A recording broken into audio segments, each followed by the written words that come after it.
and welcome to my channel, or welcome back if you've been here before.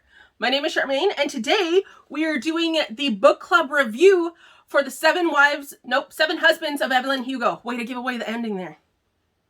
That's what I did. All right, we're in it now. How are you guys doing today? I am very excited. I actually just filmed my 950 subscriber giveaway like a second ago.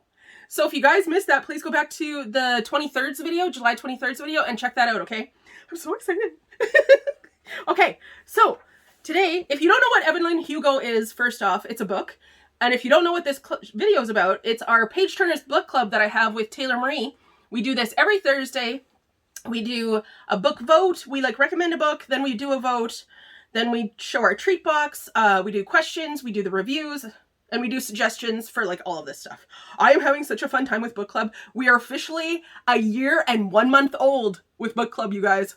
It's like having a toddler, but more fun because I don't have to clean up anything. Actually, that's not even a joke. That's awesome. Okay, so we had 10 questions for you guys this time. Oh, and by the way, Barbara, dude, you had the best idea ever. Taylor and I are definitely taking you up on that suggestion. Last week, we asked you guys if you guys had any questions, or not last week, the week before when we were talking about the questions. We asked you guys if you guys had any questions that you wanted to discuss in the video, and Barbara's like, maybe you guys should split it up so one of you does 5 questions and one of you does the other 5 questions. Both of us were like, brilliant. So yeah, we're going to do that next time. So thank you for the suggestion, Barbara. We appreciate that. So if you don't know what the I'm not refilming this. If you don't know what the 7 Husbands of Evelyn Hugo is, it's a book. She's like a 30s, 40s film star. And then she discusses her life with a ghostwriter, I guess. Is that what it would be? Someone who's going to write her memoir. So you kind of learn about her life and everything like that. It's really good. I don't have the synopsis up here. I don't actually own the book, so I can't even read the back to you guys. So let's just get into the review and the questions. So number 1 question is, of the 7 husbands, who was your favorite and why? And who surprised you the most? So I actually had 2 favorites on this one. I had Rex North was one of my favorites. And then I had Harry Cameron. Harry was her best friend. He did I think he was a producer in the movies that she was in for a while. Stuff like that. She was with him the longest. Because they were friends together, and then they ended up getting married later. By the way, there's spoilers in this video if you haven't read this book yet.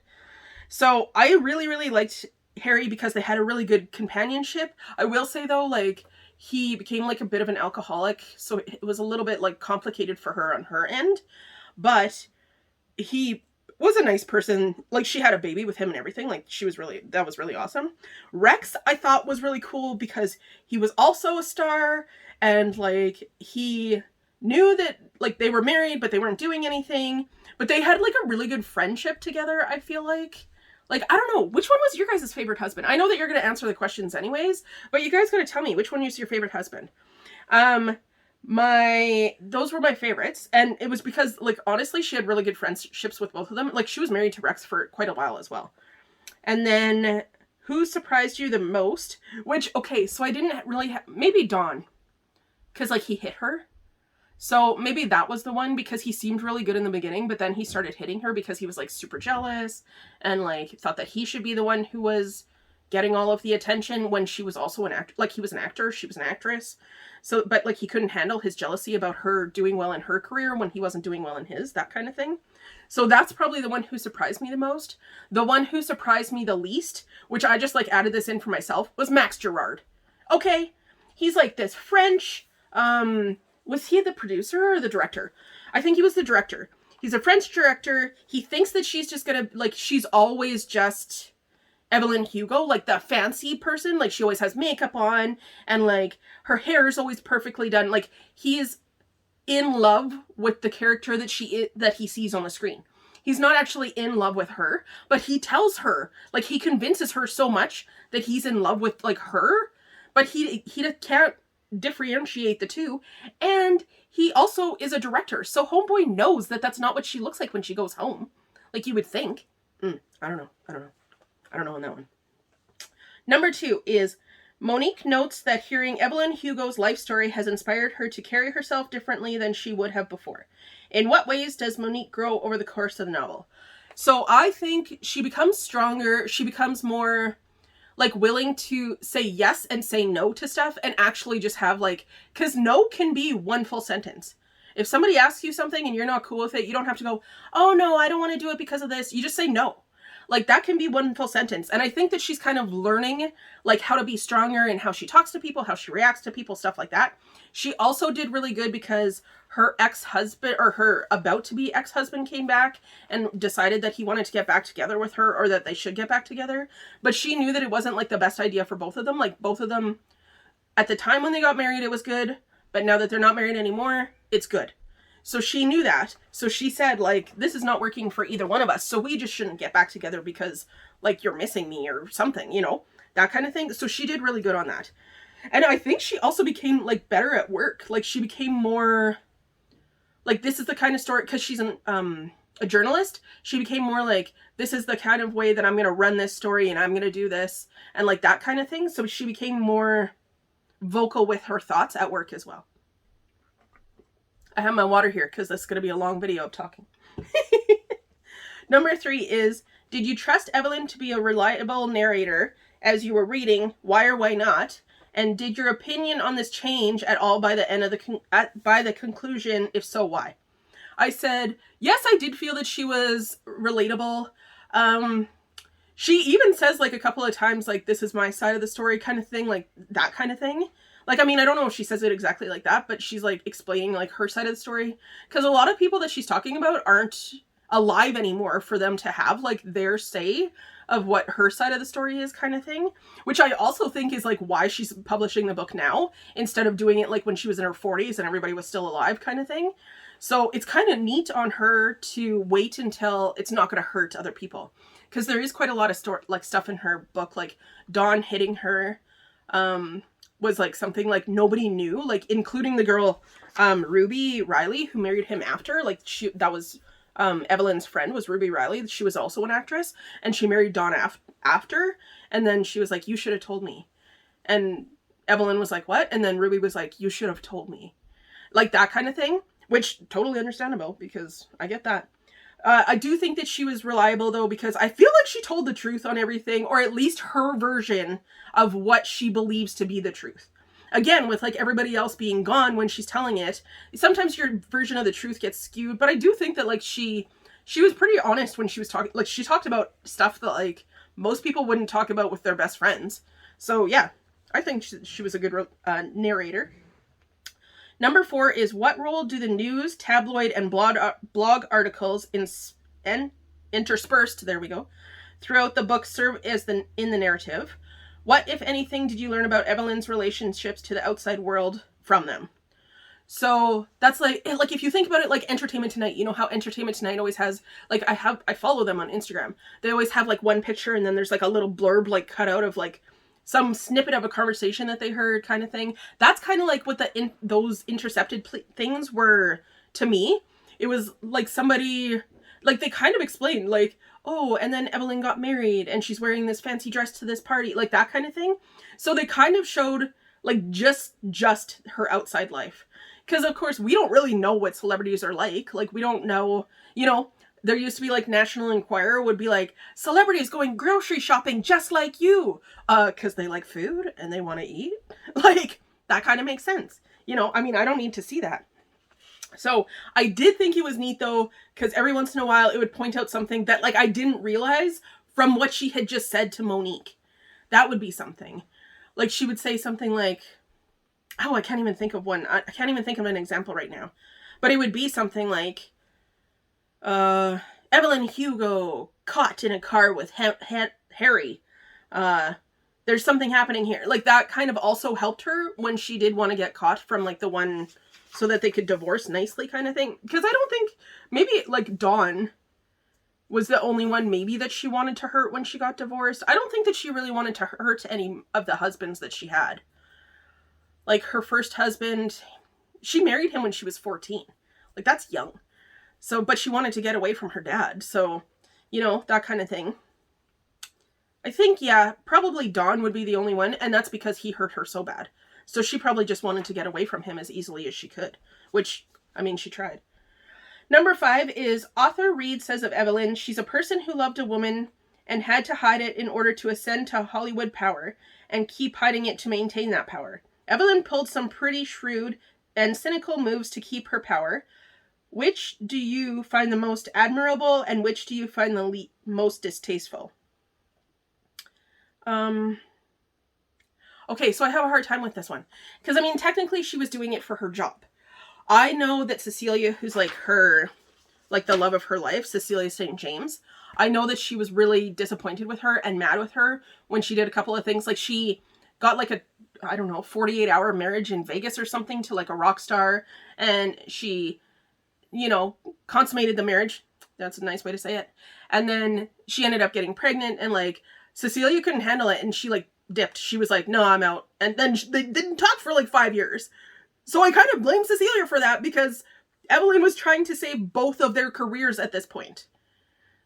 And like back then you couldn't say, oh, I'm a gay actress and it's like, I'm out here, because nobody would hire you. They wouldn't have jobs anymore. Like they were winning Academy Awards and all of this stuff. So really she was like doing it to protect their brand and their like jobs and stuff like that. So Cecilia pissed me off a couple of times. Oh, I just swore. Well, I don't know how to edit and I'm leaving that in there. So yeah. So she made me angry. I'll rephrase a couple of times. But yeah, no. Like, I think that Evelyn did what she had to most of the time to keep going. I wish that she hadn't married Max. That Max Gerard French director guy. That one I could have done without. That was also like when Cecilia again was like on another break with her because it happened a lot. Cecilia is not my favorite, by the way. I mean, like, I appreciate the fact that they very much loved each other, and I do understand that part. But she just, like, didn't understand that they just couldn't, like, be gay because then they would not have careers and stuff like that. I don't know, because you couldn't do the stuff like that back then. Even though, like, I mean, it existed the entire time that people have been on the earth. And it's fine. And nobody should judge you for who you love. It didn't happen back like that in Hollywood time. So, yeah. Max Gerard, though, I did not like him. Oh, I love you, Evelyn. And then, like, one day she, like, woke up with, like, bad hair and bad breath because, you know, she was sleeping. And he was like, oh, who are you? I don't know you, Evelyn. That's my bad French accent. Okay, number 6 is Evelyn offers some firm words of wisdom throughout recounting of her life, such as, be wary of men with something to prove on page 77. Never let anyone make you feel ordinary on page 208. And it's okay to grovel for something you really want on page 192. What's your favorite piece of advice from Evelyn? I don't know if it's actually advice, but mine, like the way that she lived her life, mine would be surround your inner circle with the people that you actually love. Like the people that you love and care about and the people that you want to be around you. Like she wants to spend time with her daughter and Harry and Cecilia and Cecilia's husband, who's like dating Harry at the time. And she wants that inner circle. They go on trips. They go live some other places. They have morning breakfast together every day. Like she really surrounds herself with like the people that she loves. And then unfortunately, as life happens, she loses all of these people that she loves. And then she's by herself. And I mean, like, I'm glad that she had that time where she could spend with her family. So it's not really advice, but I just like the fact that she did surround herself. Like she eventually got to a place in her life where she was extremely happy and she surrounded herself by all of the people that she loved. And she had like a tight little inner circle and all of those people knew her best. So I like that part. Number 7 is when the book ends, it's obvious that Monique will write the memoir. What's unclear is whether or not Monique will include the episode regarding her father and the true reason why Evelyn chose her.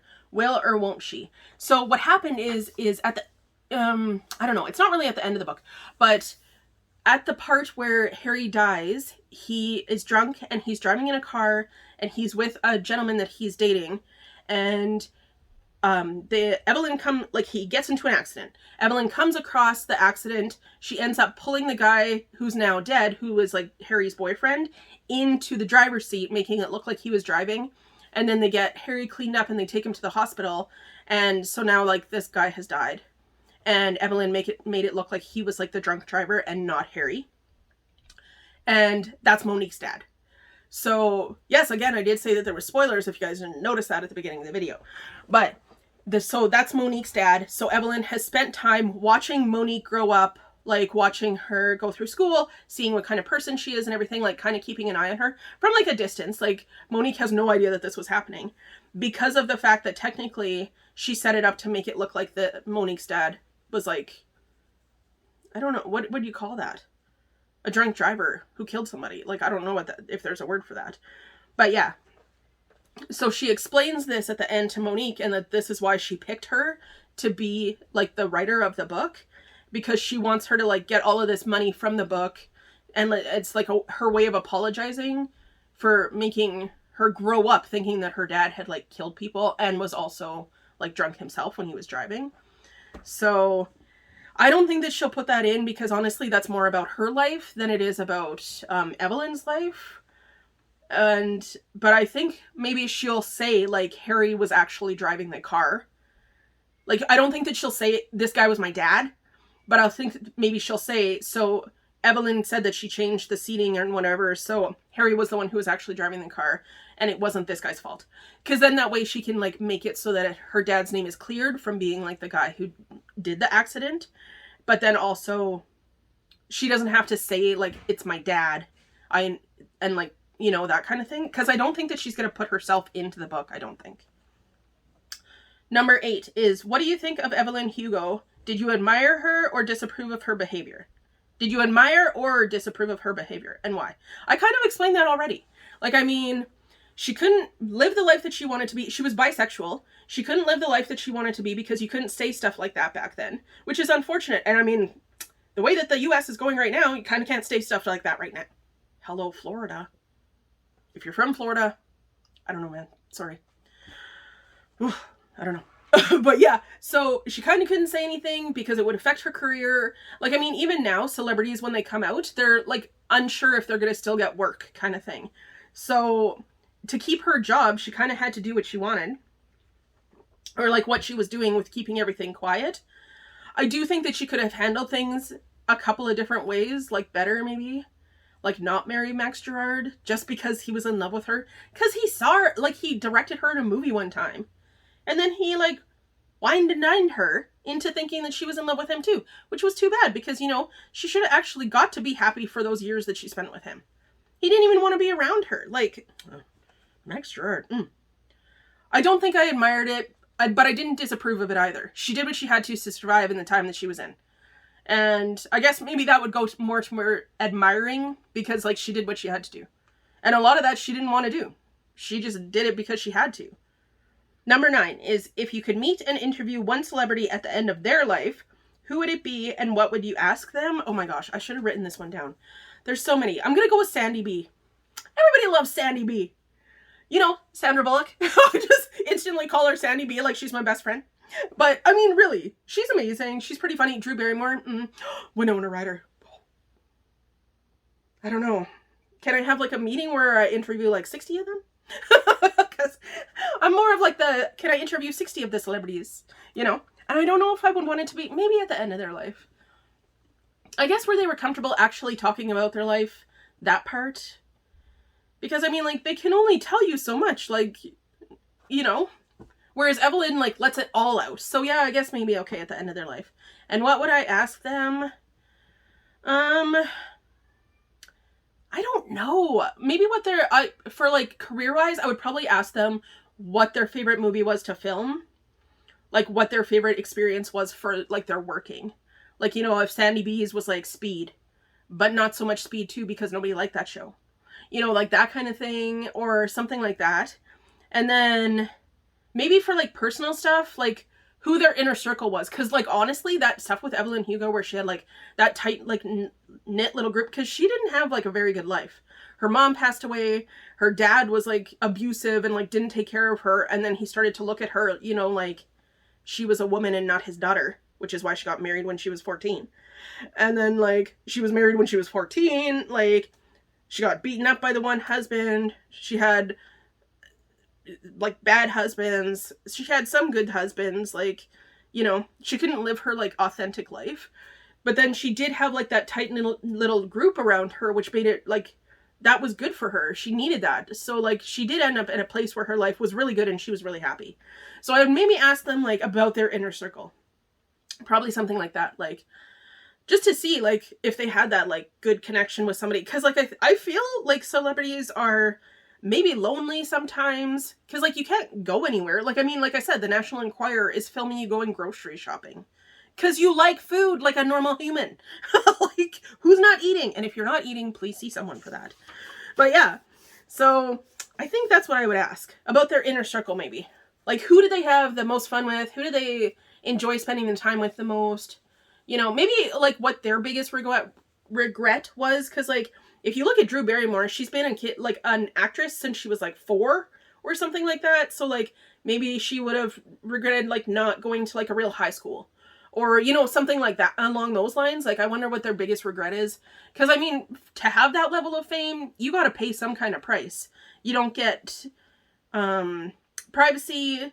You can't go to the grocery store to buy yourself groceries without somebody making a comment about it or taking your photo or, like, you know, any of that kind of stuff. You always have to be on. You know, you always have to be excited and happy. If you're ever in a bad mood, you, like, throw a phone or something so everybody knows about it. Okay, so really answer that one for me. What would you ask somebody and who would you guys ask? Because I really want to know that one. So now for the last one, we always do who we would cast in the roles.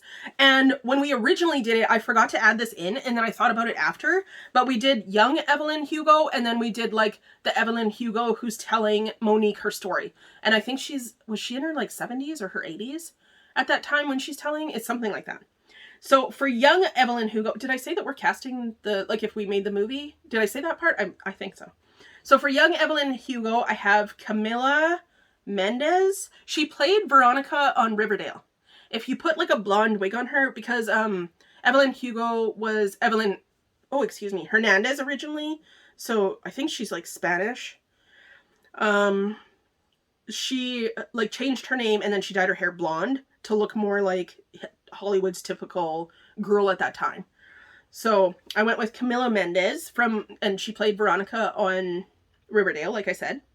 And then for the older version, I went with Rita Moreno. I'm trying to think of something that she was in. I will put the pictures up here so you guys can see. Just look at how gorgeous this woman is. Like, I think she's maybe in her 60s or 70s. Look at how gorgeous she totally would be the perfect Evelyn Hugo. I'm just saying. Like, even though she's like styled up, she looks gorgeous. She looks gorgeous. Then for Cecilia St. James, I have Daisy Ridley. She was in one of the Star Wars movies. She's like Princess Leia's daughter or something. So I really like her. I think that she has I like her as an actress, but I also think that she would make me annoyed enough that I would be like, Cecilia St. James. Because she annoyed me a couple of times. Like, I mean, she knows that, anyway, okay. She knows that Evelyn is doing this stuff to help their careers. And then she's like, you're terrible. And she runs away for 5 years. And then she says to her, well, you never called me. Phone works both ways, bro. It was a really good book. Also, it made me bawl like a baby at the end. So, like, really, seriously, my boyfriend was watching me and I'm like, it was the ugly cry, okay? Such a good book. I heard that they're making it into a movie. Like Netflix like optioned it last year or something. So I'm very excited to see who they put in the roles. Then for Monique Grant, I have Kylie Bunbury, I think is how you say her last name. She's on Big Sky. Big Sky is like a mystery kind of thriller TV show. She is such a good actress. I think that she would be the awesome Monique. I honestly, if they are filming this soon, and I hope that they are, I hope that she goes out and like auditions for the role, and I hope that she gets it. Because I honestly think that she would be the perfect Monique. And then for Harry Cameron, I have Miles Teller. He was in Everything a couple of years ago. Then he got married and he calmed down a little bit. But I just think that he could play both the good business guy, the gay guy, and like the best friend role. Because he's played like a good comedic best friend on a couple of things. He's also been like a business guy in a couple of things. So I feel though he could play like both roles really well. Then for John Braverman, who is Cecilia's like fake husband, who is dating Harry, I picked Theo James. He's in what's that book called? Insurgent and Divergent. He plays 4 in that. John Braverman is like a baseball or a football guy. He's like a sports guy. And I think that Theo would play like a good sports guy and also like a good gay guy. And I also think that Miles Teller and him would be like looking good together as a couple. I don't know if that has to be in there, but I think that they would look nice together as a couple. Then for Don Adler, I have Scott Eastwood. He's Clint Eastwood's son. The picture that I'm going to put up here just has like, because I mean, he has that like nepotism thing already. And Don Adler had that nepotism thing in the book. Like his parents were like famous. So then he was like famous, that kind of thing. And like Clint Eastwood, like, I mean, I'm not saying that Scott Eastwood is famous because of the fact that his father is famous, but I'm pretty sure that it helped him, you know, like, and also the look on his face in the photo that I found, he looks kind of annoyed. And I was like, oh, I see you. Yeah, so he kind of looks like Don to me, or like in my mind, that's who would be the perfect Don. Not that I'm saying that he's like an abusive person like, at all. I'm not saying that. And Don gets better when he's older, maybe. I don't know. And then the last person that we have is Ruby Riley, and she was like friends with Cecilia and Evelyn, and then she ended up married to Don. She is like a little bit more of like a minor role in the book, but I just really wanted to see what people would think of her like as an actress, or like who they would pick for her. And I picked Lily James. Lily James is, maybe she's British, I'm not even sure, but she's been in a couple of like contemporary pieces, like she was in Pride and Prejudice and Zombies and stuff like that. I don't know. I think that she's a great actress. I think that she would pull off the slightly smug, slightly I'm better than you kind of thing, because in the book, Ruby Riley has like a little bit, like a couple of moments where she's like, oh, and I'm fancier than you, that kind of thing. So I think that Lily James could pull that off, but still be relatable, where you still want it to be like, yeah, she was kind of a jerk in that one, but I kind of like her now, that kind of thing. Yeah, so that's it. Let me know what you guys think about this book. This week, or this month, we are reading The Last House Guest by Megan Miranda. I started this book, and then I don't know what happened, and then I had to restart this book because I have no clue what's happening in this book. So I had to restart it. Taylor, I'm going to be like, that's how it goes. I'll text you anyway. Yeah, so this is the book that we're reading for this month. I'm very excited. Please tell me how you're enjoying book club, and give us some suggestions. If you guys have anything like that you want to suggest for book club, if you want to make any changes to book club, like let us know. Hit us up, because we'll discuss it, and then we'll talk about it, and we'll figure out what to do. Like, book club is a whole round thing that we love. Circle of awesomeness, if you will. And I love book club so much, and I'm so glad that Taylor loves it too, because I'm having a great time with her. She really is my best friend. Oh my gosh, she's at like over 900 subscribers. I think she's at like 916 or something like that when I looked. 914, somewhere in there. So if you're not subscribed over to Taylor, please go over and check her out. I love her so much. And please go and watch her video as well, so that you can see what she says about the book, because I'm pretty sure that she's going to have a different opinion on some of these than I do. Okay, that's it. Please like this video and subscribe if you haven't already, and please hit that notification bell so that you're notified every time I post a new video. And check out my description box as well for content creators, other content creators. Thank you guys so much for spending a couple minutes of your day with me today. I really, really appreciate that, and I really, really appreciate you. And I'll see you in my next video. Bye!